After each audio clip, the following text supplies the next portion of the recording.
मुझे ऐसा क्यों कह रहे हैं? आज कुछ है? ओ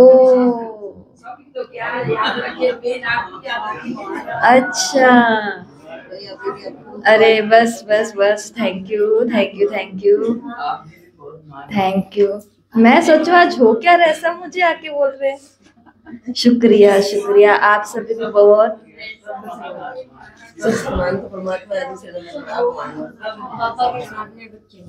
थैंक यू। आप मामा के मीठे मीठे बहुत ही अच्छे अच्छे बच्चे हो। Thank you.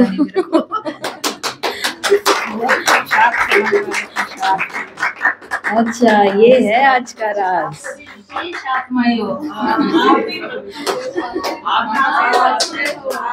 वाह, आज तो त्योहार मन गया यहाँ पे। लता बहन कुछ कह रहे हैं।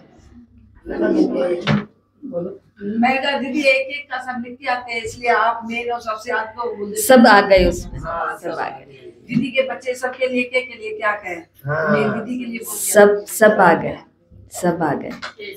Thank you thank you thank you. ये फूल की सब पंखुड़ियां हम हैं, एक शिव बाबा डंडी के साथ हम जुड़े हुए हैं। उसका एक कार्य, एक लक्ष्य, एक नई दुनिया लाने में हम सभी एक हैं। Thank you. सबके मुंह में टॉफी।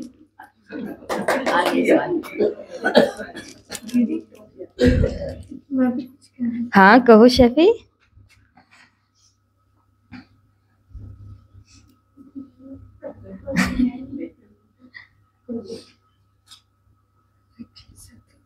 माइक, अच्छा ये वाला माइक।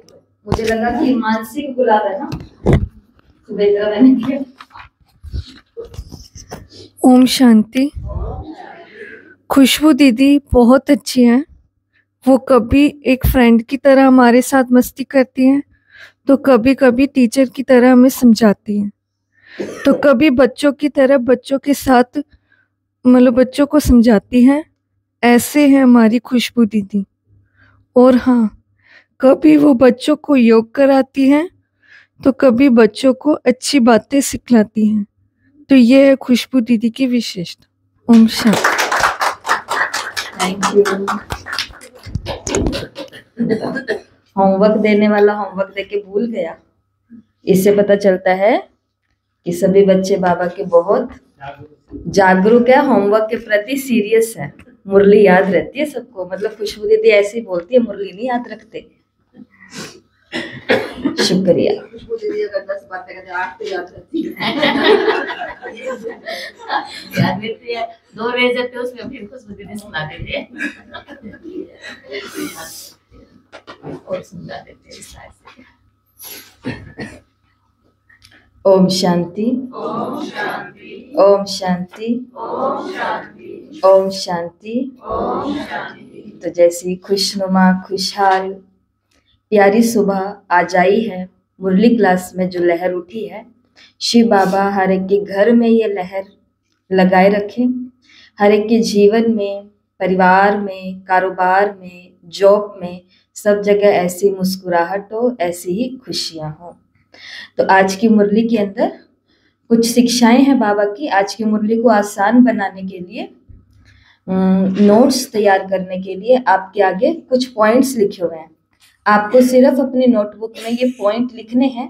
इसको देखते देखते पॉइंट लिख लो और उसके आगे 2-3 लाइनें छोड़ दो। 2-3 लाइनें छोड़ते हुए ये पॉइंट लिख लो, जैसे आत्मा, एक बाप, पूज्य, ब्राह्मण, देवता, रॉयल, एवर हैप्पी। एक पॉइंट लिखो, 2-3 लाइनें छोड़ दो, एक पॉइंट लिखो, 2-3 लाइनें छोड़ दो, एक पॉइंट लिखो, 2-3 लाइनें छोड़ दो। ऐसा थोड़ा स्पीड से काम करो। और फिर मुरली के अंदर आज क्या करना है, हम मुरली सुनाएंगे तो आपको जो नोट्स, जो पॉइंट्स तैयार करने हैं, मुरली के अंदर जहां बाबा पूज्य बनने की बात कह रहा है, वो पॉइंट पूज्य के आगे ही लिखना है, लेकिन शॉर्ट में लिखना है, याद रखने के लिए। अगर मुरली के अंदर बाबा कोई रॉयल्टी की बात कर रहे हैं, किस बात में हमें रॉयल बनना है, तो वो पॉइंट रॉयल के आगे ही आपको लिखना है। मुरली के अंदर अगर बाबा ब्राह्मण शब्द किसी महावाक्य में यूज कर रहे हैं, तो ब्राह्मण पॉइंट के आगे ही वो ब्राह्मण वाला बाबा का महावाक्य लिखना है। तो बस ये पॉइंट्स लिख लो और उसके आगे 2-4 लाइनें छोड़ दो। क्योंकि मुरली इन पॉइंट्स के अंदर ही है, तो हम इसको छांट लेंगे, अलग कर लेंगे। तो आज 2 दिसंबर 2025 है। बाबा ने कहा, मीठे बच्चे, तुम्हारा वायदा है कि जब आप आएंगे तो हम वारी जाएंगे। अब आप आए हैं तुम्हें वायदा याद दिलाने। तो यहाँ पर कौन सा शब्द आया है? बाप। तो बाप आए हैं तुम्हें अपना वायदा याद दिलाने।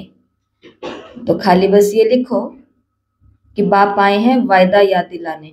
अब आगे पूरी लाइन नहीं लिखनी कि कौन सा वायदा, वो पूरी लाइन हम अपने दिमाग में रखेंगे।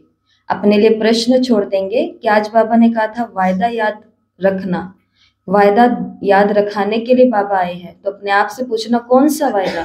तो मेरा ही वायदा था कि बाबा आप आएंगे तो हम आप पर वारी जाएंगे। तो कुछ लिखना है और कुछ छोड़ देना है अपने लिए।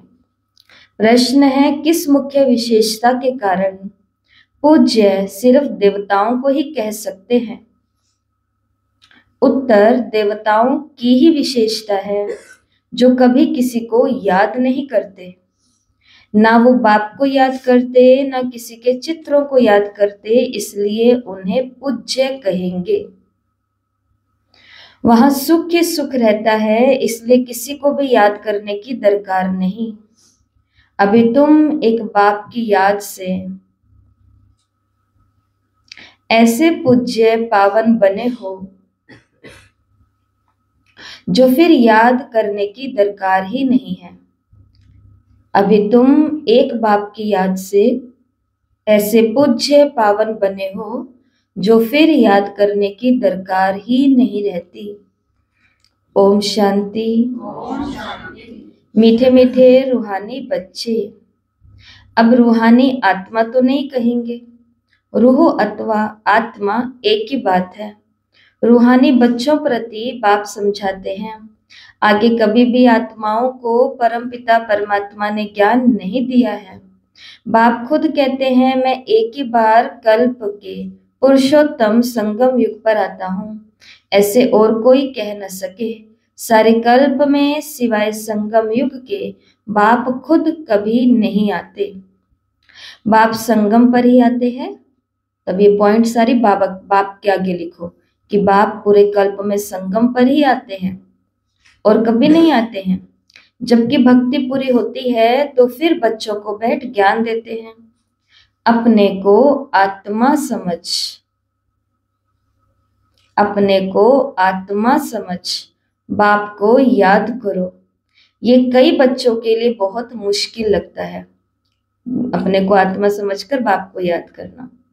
जिनको मुरली के अंदर कभी कभी थोड़ी सी सुस्ती आ जाती है किसी भी कारण से, या थोड़ी सी नींद आ जाती है किसी भी कारण से, तो उनको मुरली इस विधि से सुननी चाहिए।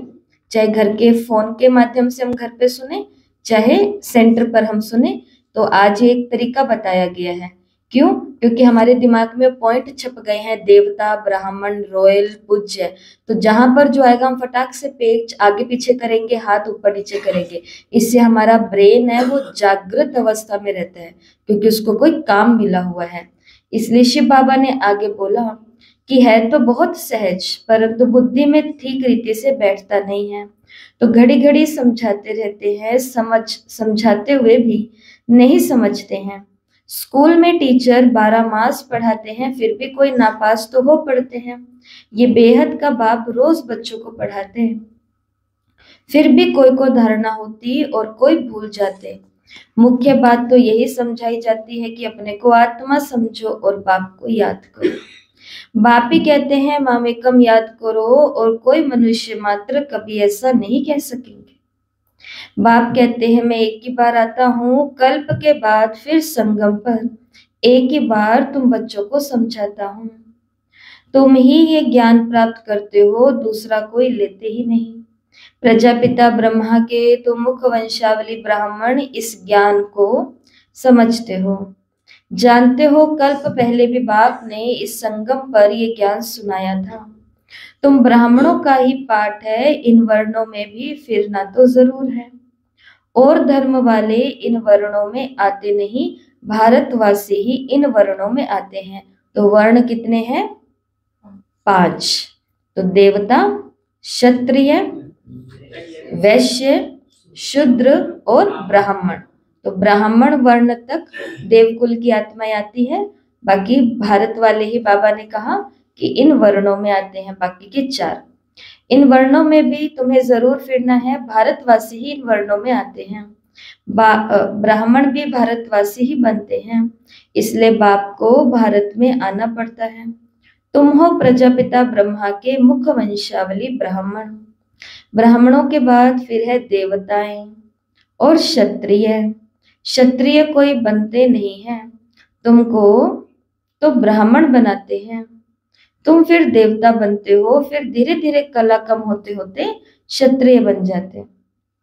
क्षत्रिय ऑटोमेटिक बनना है, बाप तो आकर के ब्राह्मण बनाते हैं, फिर ब्राह्मण से देवता, फिर वही क्षत्रिय बनते हैं। तीनों धर्म एक ही बाप अभी स्थापन कर रहे हैं। ऐसे नहीं कि सत्युग त्रेता में फिर आते हैं। मनुष्य ना समझने के कारण कह देते सत्युग त्रेता में भी आते हैं। बाप कहते हैं मैं युगे युगे नहीं आता, मैं आता हूँ एक बार कल्प के संगम पर। तुमको मैं ही ब्राह्मण बनाता हूँ प्रजापिता ब्रह्मा द्वारा। तो बाबा के 24 अवतार बताए थे शायद परसों, तो उसमें से कुछ याद है ब्रह्मा बाबा के अवतार? बोलो। कृष्ण की आत्मा, शिव बाबा की आज्ञाकारी पत्नी, Nandi, great great the grandfather, परम परम परदादा, नंदी, भागीरथ, आदिदेव। तो ए बी सी डी ऐसे लिखे हुए थे उसके अंदर। ए आदिदेव, बी भागीरथ, सी कंप्यूटर, डी से कुछ था दलाल। ब्रह्मा बाबा क्या है? क्या बनते हैं? दलाल भी बनते हैं। पहला फरिश्ता बनते हैं, पहला राजयोगी ब्रह्मा बाबा, ईश्वर का घर,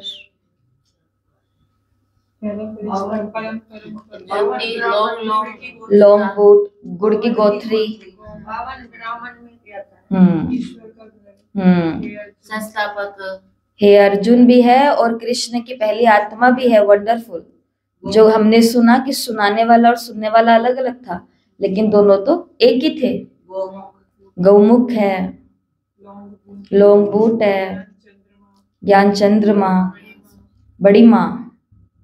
ज्ञान चंद्रमा और बड़ी माँ ये दोनों एम से थे, मून और मदर, मून और मदर। ठीक है, तो ऐसे करके ये 24 अवतार ब्रह्मा के। यहाँ पर हमने ब्रह्मा बाबा को क्यों याद किया? क्योंकि तुमको मैं ही ब्राह्मण बनाता हूँ प्रजापिता। तो ब्रह्मा बाबा का एक अवतार है, वो प्रजापिता बनता है धरती पर। मैं तो परम धाम से आता हूँ, शिव बाबा कहते हैं मैं तो परम धाम से आता हूँ। अच्छा ब्राह्मण, अच्छा ब्रह्मा कहाँ से आता है? कहाँ से आता है? ब्रह्मा बाबा सूक्ष्म वतन से आते हैं। तो ब्रह्मा कहाँ से आता है? ब्रह्मा पहले से ही नीचे होता है, लेकिन वो शरीर का नाम रूप अलग है। तो परमात्मा जैसी ड्यूटी देता है स्थापना करने की, तो स्थापना की ड्यूटी का नाम है। जैसे कि इधर हम घर बनवाते हैं और सब कुछ करते हैं, तो जो ये मजदूर मिस्त्री और सब होते हैं, जब ईंट नींव पत्थर रखते हैं तो इनको क्या बोलते हैं? विश्वकर्मा रखेंगे। सच में तो विश्वकर्मा किसी और को ही पूजा जाता है, लेकिन उस समय विश्वकर्मा किसको बोला जाता है? उसको जो वो कर्तव्य कर रहा है। घर के अंदर जब कोई आती है तो बोलते हैं लक्ष्मी। वो सच में लक्ष्मी नहीं है, लेकिन वो एक कर्तव्य लेकर के आई है कि इस घर को मैं भरपूर रखूंगी। घर के अंदर जो पैदा होते हैं उनको भी कहा जाता है देवी, अर्थात वो आत्मा एक लक्ष्य लेकर के आती है कि मैं सबको, क्योंकि मरे थे, जब ये बोलते हुए मरे थे कि अगले जन्म में जाऊंगी भगवान, मैं सबको सुख दूंगी, बस यहाँ पे मेरे आप दुख काट दो। तो वो आत्मा एक लक्ष्य लेकर के आती है कि मुझे सबको सुख देना है। इसके लिए क्या बोलते हैं? हमारे घर पर छोटा सा कान्हा आया है, हमारे घर पर छोटी सी राधा रानी आई है, लक्ष्मी आई है, क्योंकि वो कुछ देने के लिए आई है। तो वो कर्तव्य, ऐसे ही ब्रह्मा ड्यूटी है। तो शिव बाबा कहते कि ब्रह्मा कहाँ से आया? तो ब्रह्मा तो पूरे 84 जन्म लेते, मैं नहीं लेता। ब्रह्मा सरस्वती जो ही विष्णु के दो रूप लक्ष्मी नारायण बनते हैं, वही 84 जन्म लेते हैं, फिर उनके बहुत जन्मों के अंत में प्रवेश कर इनको ब्रह्मा बनाता हूँ। इनका नाम ब्रह्मा मैं रखता हूँ। ये कोई इनका नाम अपना नहीं है।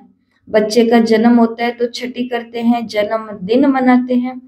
इनकी जन्म पत्रिका नाम तो लेखराज था, वो तो छोटेपन का था। अभी नाम बदला है, जबकि इनमें बाप ने प्रवेश किया है संगम पर। 100 भी नाम बदलते हैं तब, जबकि ये वानप्रस्थ अवस्था में है। वो सन्यासी तो घर बार छोड़ चले जाते हैं तब नाम बदलता है, ये तो घर में रहते हैं। इनका नाम ब्रह्मा रखा क्योंकि ब्राह्मण चाहिए ना। तुमको अपना बनाकर पवित्र ब्राह्मण बनाते हैं, पवित्र बनाया जाता है। ऐसे नहीं कि तुम जन्म से पवित्र हो, तुमको पवित्र बनने की यहाँ शिक्षा मिलती है। कैसे पवित्र बने, वो है मुख्य। तुम जानते हो भक्ति मार्ग में पूज्य एक भी नहीं हो सकता। मनुष्य गुरुओं आदि को माथा टेकते क्योंकि घर बार छोड़कर वो पवित्र बनते। बाकी उनको पूज्य नहीं कहेंगे। पूज्य वो जो किसी को भी याद ना करे, आज बाबा ने बताया। सन्यासी लोग तो ब्रह्म तत्व को भी याद करते हैं, प्रार्थना करते हैं। सत्युग में कोई भी याद नहीं करते। अब बाप कहते हैं तुमको याद करना है एक बाप को। तो एक बाप के आगे लिखो तुमको याद करना है एक बाप को। ये तो हर मुरली में हर दिन बाबा बार बार कहते हैं। वो तो है भक्ति, तुम्हारी आत्मा भी गुप्त है। तो अब हम और किसी को नहीं याद कर सकते। अब हमको किसको याद करना है, केवल एक बाप को। चाहे सुख हो चाहे दुख हो, याद किसको करना है, एक बाप को। एक माता मधुबन के अंदर जैसे महीनों महीनों की सेवा पर गई हुई, तो माना ऊपर पांडव भवन में, तो वो अपना अनुभव बता रही हैं कि मैं बहुत समय से यहाँ पर हूँ ना। तो माता नहीं, बहन, कोई बहन, तो वो कहते कि यहाँ से मैं गुजर रही थी गली से, तो यहाँ पर मैंने एक ठेला देखा पानी पूरी का, तो मेरा मन हो गया पानी पूरी खाने का। तो मैं भाग करके बाबा के कमरे में गई और बाबा के कमरे में बाबा को जाकर के बोला कि बाबा मुझे नहीं पता, मुझे तो आज किसी भी हालत में पानी पूरी खानी ही है। बाबा को क्या बोला, प्यार, हक, अधिकार। कल मुरली में बाबा ने कहा ना, सहज योगी अर्थात जो अधिकारी होता है, पर योगी अर्थात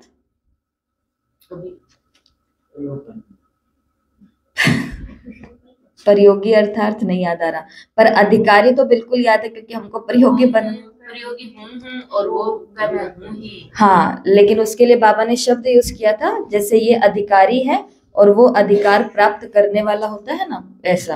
तो ये बहन है, ये बाबा को क्या बोलती है कि बाबा मुझे तो पानी पूरी ही आज खानी है, मुझे नहीं पता कुछ भी। अगर आप चाहते हो कि मेरे अंदर वो बाहर की बातें ना याद आए, अगर आप चाहते हो कि बाहर का जो दृश्य देख करके आई हूँ वो मेरे को तंग ना करे, तो मेरी जिम्मेवारी आपकी है, मुझे नहीं पता कुछ भी।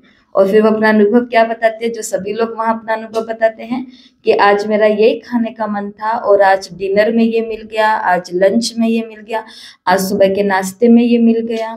तो फिर वो अपना अनुभव सुनाते। कहने का भाव है जो चीज हमसे छूटती नहीं है वो चीज बाबा को बोलो अधिकार के साथ, या जो चीज हमको चाहिए होती है वो भी चीज अधिकार से बाबा को हम बोलेंगे, क्योंकि हम तो एक को याद कर रहे हैं ना, हमने बहुतों को तो पकड़ा नहीं। अब चाहे कुछ खाने की इच्छा हो रही है, कुछ पहनने की इच्छा हो रही है, कहीं जाने की इच्छा हो रही है, या फिर इच्छाओं से भी मुझे पार जाना है, तो ये इच्छा भी किसको बतानी है, एक बाबा को, कि बाबा मुझे इच्छाओं से भी ऊपर जाना, मुझे रखनी नहीं है कोई इच्छा, मुझे नहीं पता।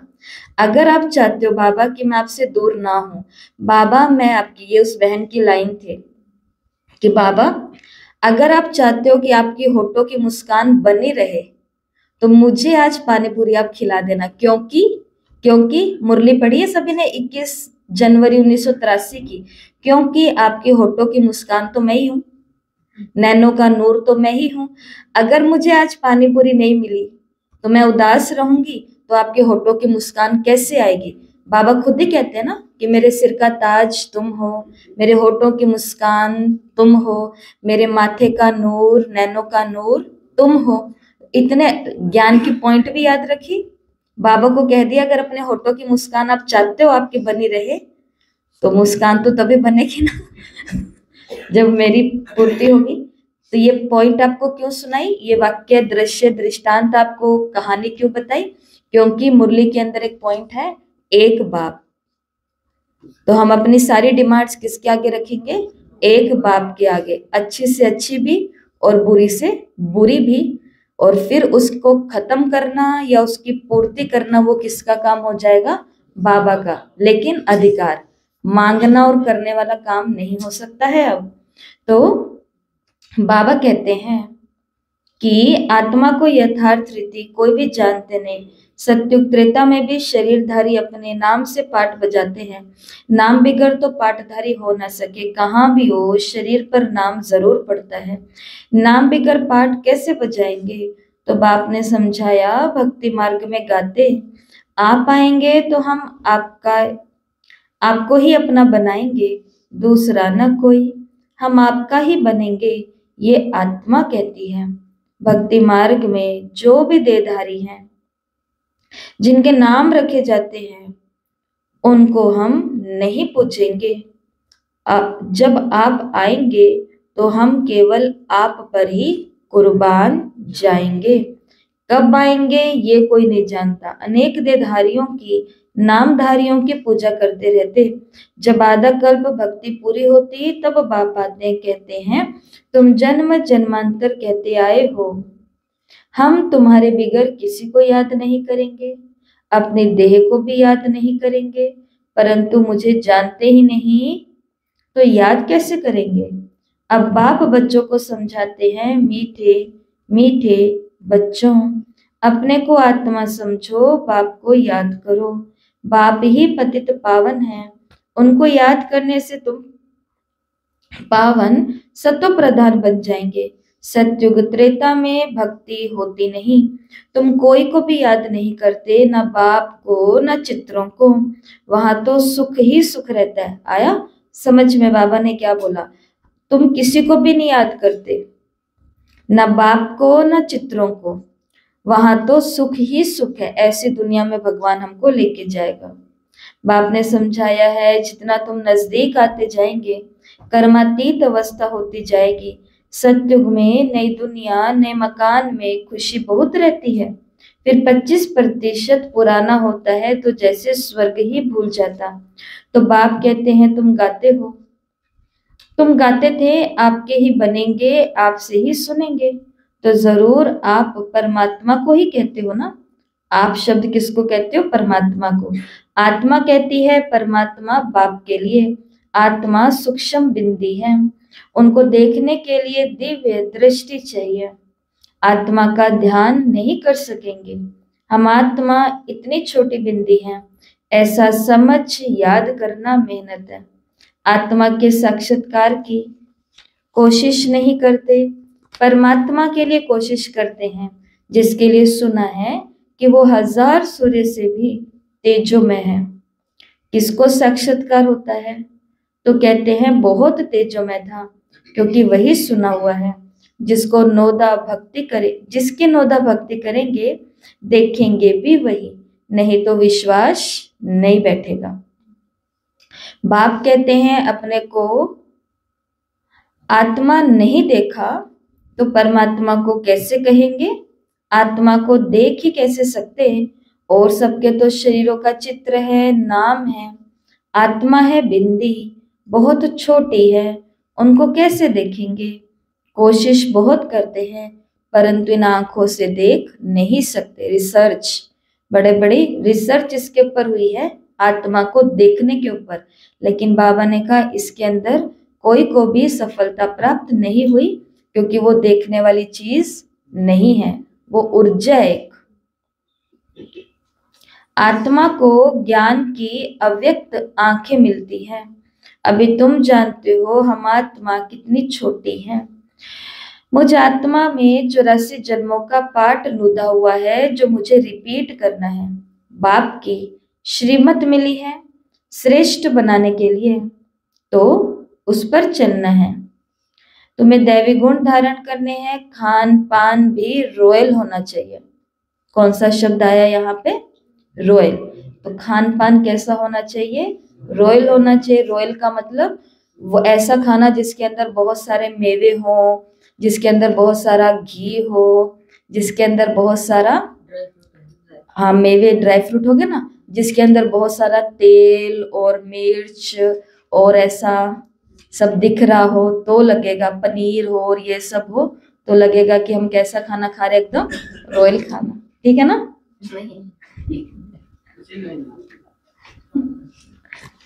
तो ऐसा नहीं है। रॉयल खाना किसको? ब्राह्मणों के लिए जो रॉयल खाना है। हमारे लिए सबसे रॉयल खाना, सबसे प्रथम बात वो होएगा जो हम प्यारे बाबा की याद में बनाएंगे, फिर बाबा को खिलाएंगे और फिर खाएंगे, है ना? तो भोजन के अंदर हमको क्या चाहिए? शुद्धता। शुद्धता। वो बर्तन भी साफ होंगे, रसोई भी स्लैब है वो बिल्कुल साफ होएगी, और हमारे हाथ भी बिल्कुल साफ होंगे, हम भी साफ सुथरे होंगे, स्वच्छ होंगे। तो हम होंगे स्वच्छ, रसोई होगी शुद्ध, और वहां पर बाबा की याद के साथ बनेगा जो भोजन वो बहुत वो रॉयल होएगा, शक्तिशाली भी होगा, पवित्र भी होगा, ऊर्जावान भी होगा, निरोगी बनाने वाला भी होगा, वो सब कुछ होगा। वो भोगना को भी खत्म करने वाला होगा। बाबा ने कहा वो कईयों के हृदय परिवर्तन करने वाला होएगा, बहुतों की बुद्धि को खोलने वाला होगा, बहुतों का मन मना भव बनाने वाला वो भोजन होगा। तो हमारा भोजन रॉयल होना चाहिए। और दूसरी बात, रॉयल का मतलब इस पर ज्यादा चर्चा करने की बात ही नहीं है, क्योंकि आजकल ये आम से आम व्यक्ति को पता है कि रॉयल भोजन किसको कहा जाता है। क्योंकि पुराना शरीर है, पुरानी दुनिया बहुत होती जा रही है, हर चीज के अंदर बहुत पुराने तत्व है, तमो प्रधानता है। तो इसके लिए हमको क्या खाना है, कैसा खाना है, उसके बारे में आज मधुबन हर एक डिटेल बता रहा है। इतनी सारी, अब तो मधुबन न्यूज के ऊपर सैलेड कौन कौन से खाओ, सैलेड को भी किस प्रकार से स्वादिष्ट बनाओ, और कौन सा सब्जी खाओ, और हार्ट का है तो ये खाओ, लीवर का है तो ये खाओ, फलाना है तो ये खाओ, सब कुछ तो सबको उपलब्ध है। तो बाबा ने कहा खान पान हमारा कैसा होना चाहिए? रॉयल। ऐसे कहते हैं कि सात्विक भोजन किसको कहते हैं? जिसके अंदर प्राण होते हैं, मतलब कि जो जिंदा है। जैसे भुजिया होते हैं, वो जिंदा है या मरे हुए हैं? उनके अंदर कोई जान नहीं है कोई जान? पर उनके अंदर हमारी जान बसती है। खास राजस्थान वाले तो पापड़ भुजिया ये सब चीज है। हाँ जी, हाँ जी, तभी तो भुजिया याद कराए ना। ठीक है, तो या जो भी ये चिप्स है, कुरकुरे हैं, बहुत सारी चीजें हैं, वो मतलब कहने का भाव जो भी पैकिंग वाली चीजें होती हैं वो पैक इसलिए की जाती है क्योंकि उनके अंदर जान नहीं है, उनके अंदर कुछ ऐसे, हाँ ऐसे, हाँ प्रिजर्वेटिव्स ऐसे डाले जाते हैं जिसके कारण उनकी उम्र थोड़ी बढ़ जाए, उनकी उम्र बढ़ जाए। तो कहने का भाव कि हमारा खान पान कैसा होना चाहिए? रॉयल होना चाहिए। इसके ऊपर तो बहुत आप चिंतन कर सकते हैं।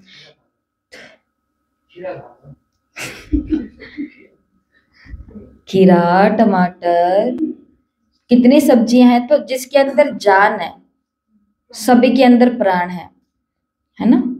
तो ऐसा, और प्राण है, और दूसरी बात जो कहते हैं कि सीधी प्रकृति से आई है, जिसके अंदर कोई भी हेर फेर बदलाव नहीं हुआ है। जैसे रिफाइंड ऑयल होते हैं तो इनको रिफाइन कर दिया गया है, चीनी होती है तो इसको रिफाइन कर दिया गया है, लेकिन जो ये मूल रूप में प्रकृति से मिलते हैं तो ये वैसे हैं, तो वो रॉयल हैं कहा जाता है। चलन भी तुम्हारी कैसी होनी चाहिए? बड़ी। तो जैसे खाना रॉयल, पीना रॉयल, ऐसे चलन भी रॉयल होने चाहिए। हबशियों की तरह नहीं खाना।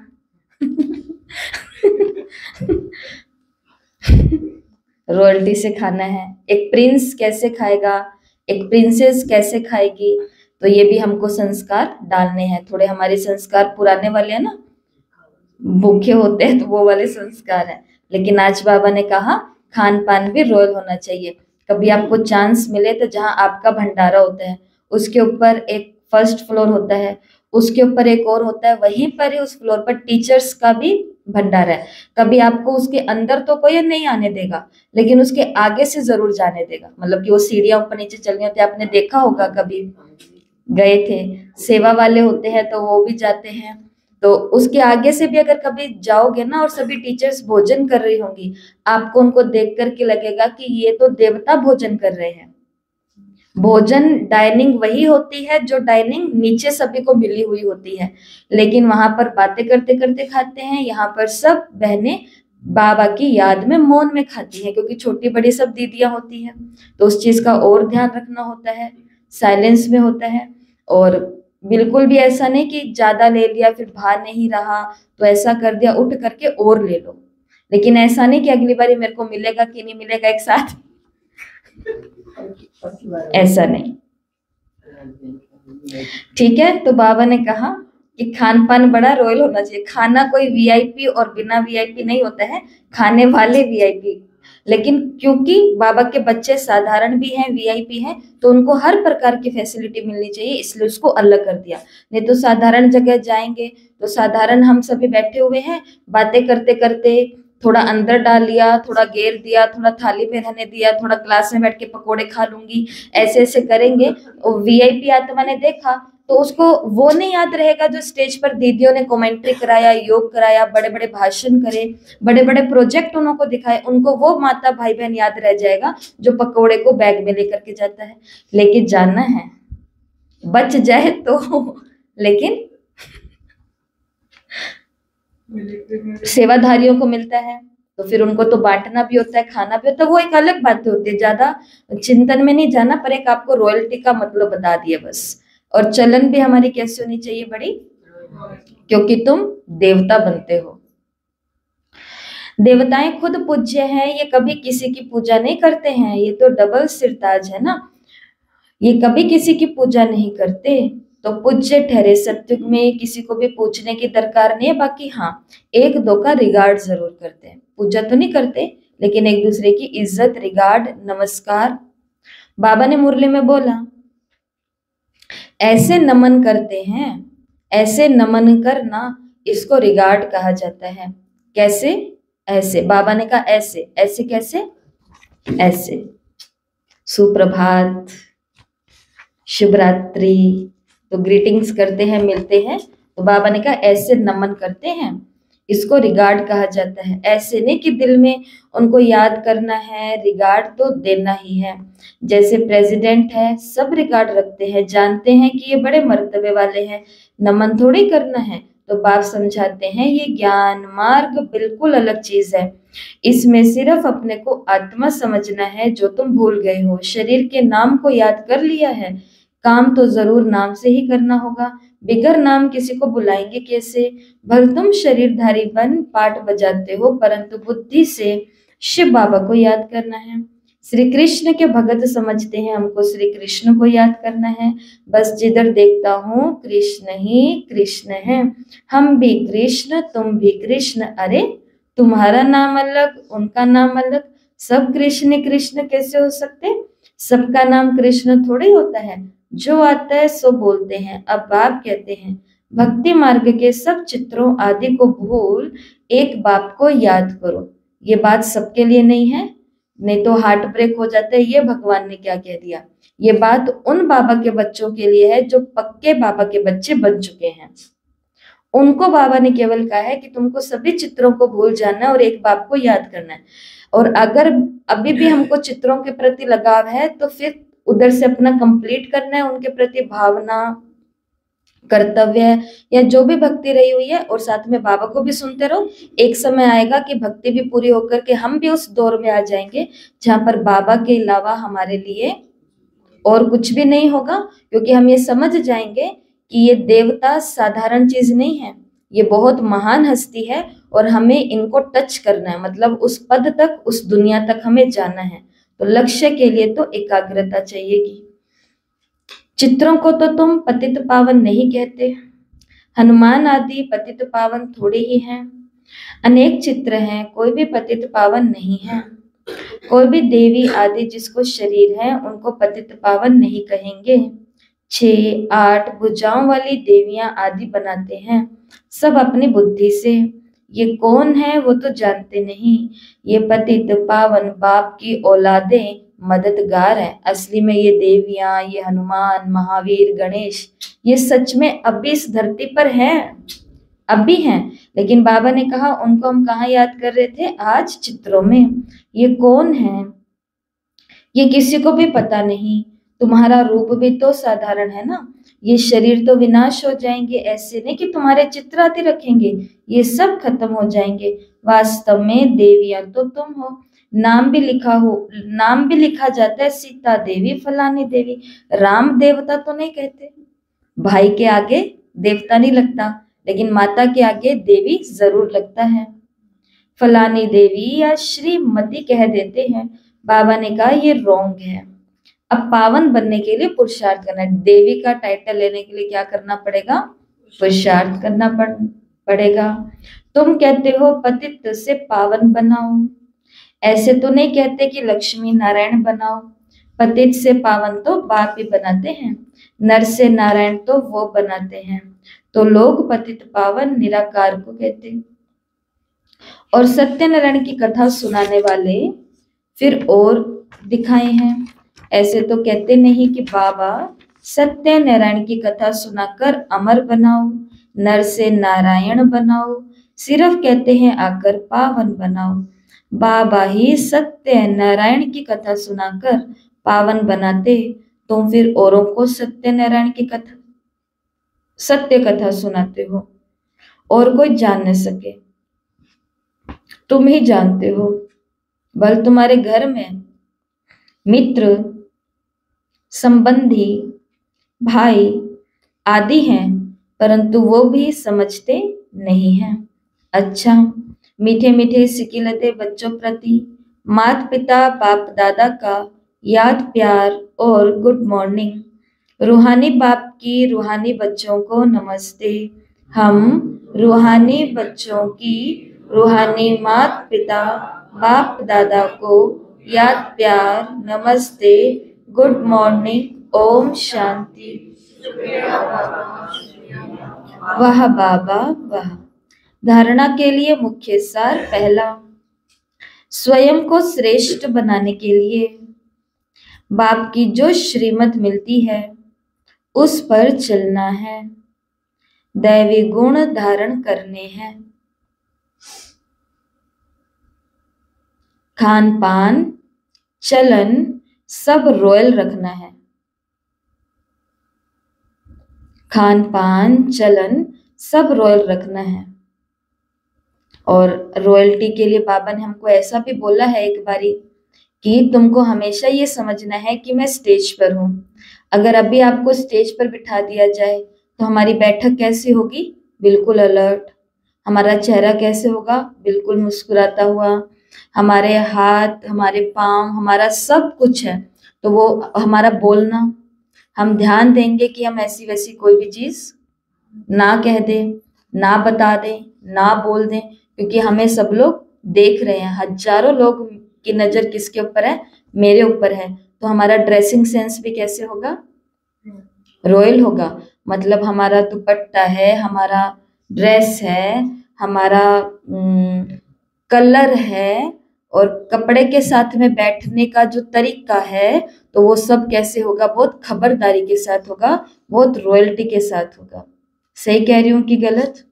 अगर सोचो, विजुअलाइज करो कि आज आपको कह दिया गया कि आपको डायमंड हॉल की स्टेज पर बैठना है और बैठ करके सबको योग कराना है, तो हमारी ड्रेसअप कैसा होगा?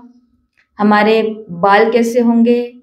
हमारा चलना कैसे होगा स्टेज पे? वो जो चल करके और बैठेंगे, बैठना कैसे होगा? और बैठ करके जो उठ करके वापस जाएंगे, तो ये जितनी भी हरकत होंगी वो सभी कैसी होगी? बहुत बहुत रॉयल होगी। क्यों?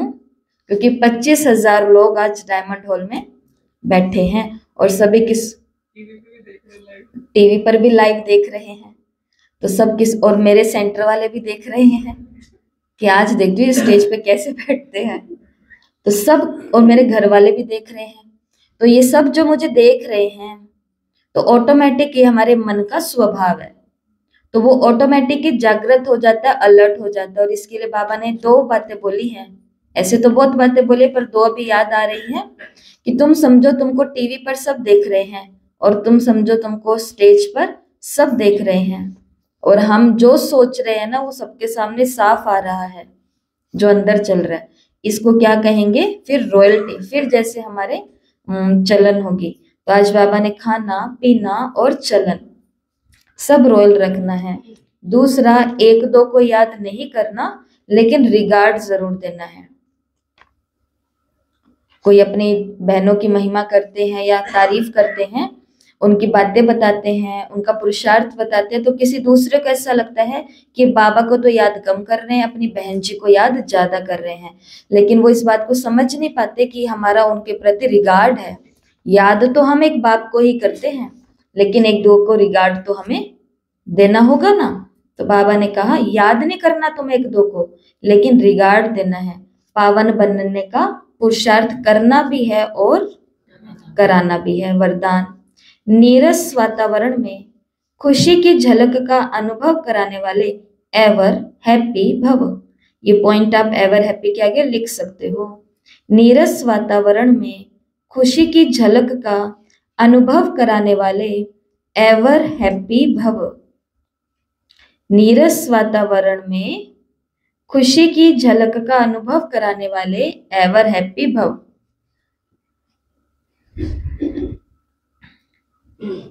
एवर हैप्पी अर्थात सदा खुश रहने का वरदान जिन बच्चों को प्राप्त है, वो दुख की लहर उत्पन्न करने वाले वातावरण में, नीरस वातावरण में, अप्राप्ति का अनुभव कराने वाले वातावरण में सदा खुश रहेंगे और अपनी खुशी की झलक से दुखी और उदासी के वातावरण को, दुख और उदासी के वातावरण को ऐसे परिवर्तन करेंगे जैसे सूर्य अंधकार को परिवर्तन कर देता है।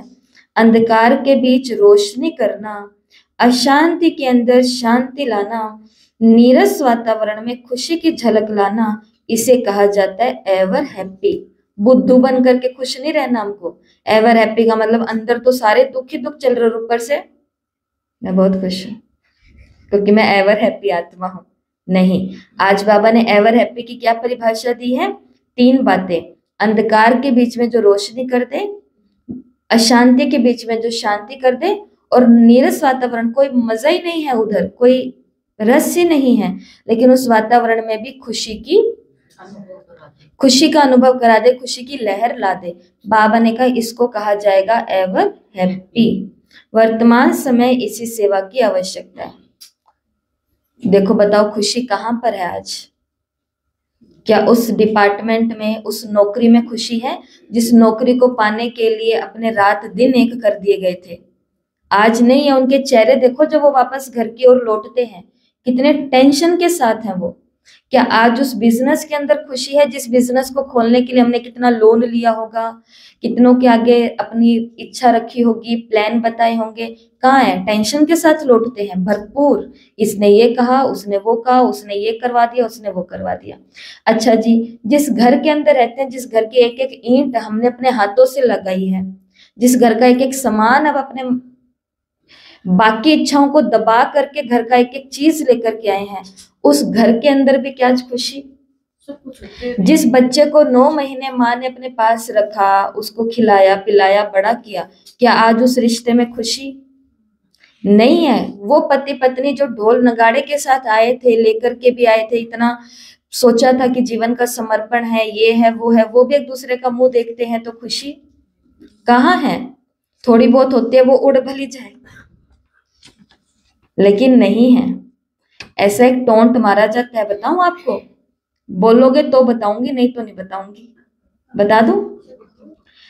कहा जाता है कि एक ओलंपिक हो, ओलंपिक का मतलब समझते ना, अंतरराष्ट्रीय लेवल पर सभी जो गेम्स खिलाए जाते हैं, एक ओलंपिक का गेम हो और उस गेम के अंदर हो रूसना और रूठना वाला गेम, तो कहा जाता है दुनिया के अंदर, हम नहीं कह रहे हैं, मेरे ऊपर नहीं आना चाहिए क्योंकि हम भी इसी के बीच में हैं।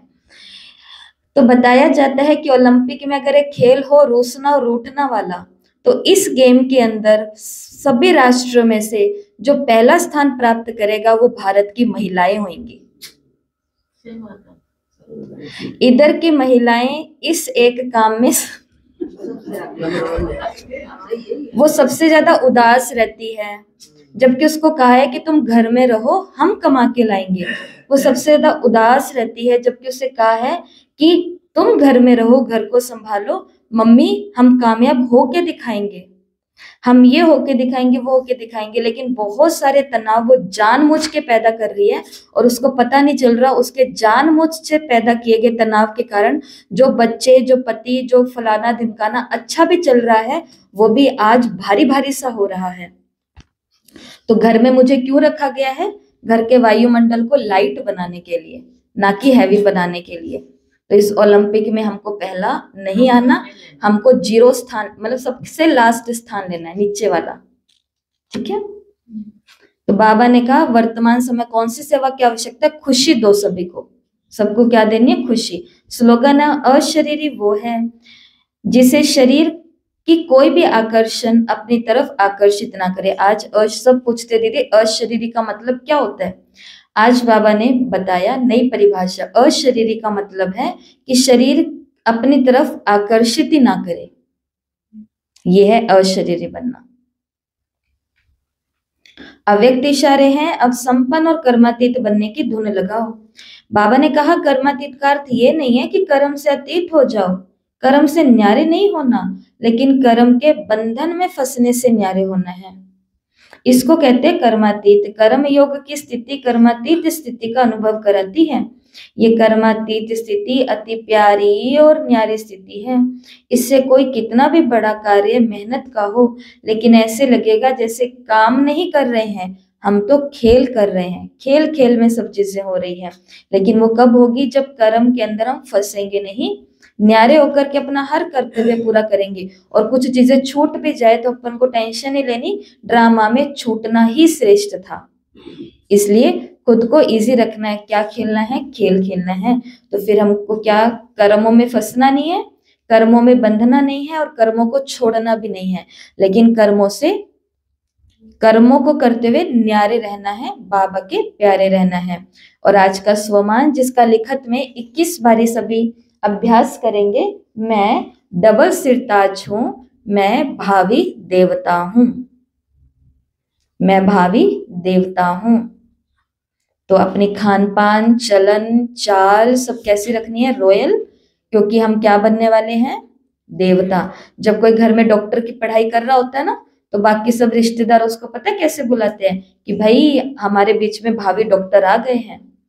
ऐसे ही बाबा ने कहा कि तुम कौन हो? भावी देवता। ये लिखा हुआ है, मैं डबल सिरताज हूं, मैं भावी देवता हूं। ठीक है। क्या ये सभी पॉइंट्स आपकी कवर हो गई या कोई छुट्टी है? सभी के आगे लिख एवर हैप्पी वरदान है, सभी के आगे लिखा गया? हाँ जी या ना जी? आत्मा का नहीं लिखा, आत्मा का ज्यादा था इसलिए लिखा नहीं। तो आत्मा का यही है, बाबा ने कहा है, जैसे स्लोगन आ गया ना आत्मा का कि अशरीरी बनो, शरीर के आकर्षण में नहीं आओ।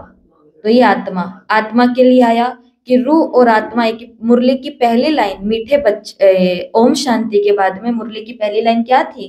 मीठे मीठे रूहानी बच्चों। बाबा ने कहा मैं रूहानी बच्चों बोल रहा हूँ, रूहानी आत्मा नहीं बोल सकता, क्योंकि रूह और आत्मा तो एक ही होती है।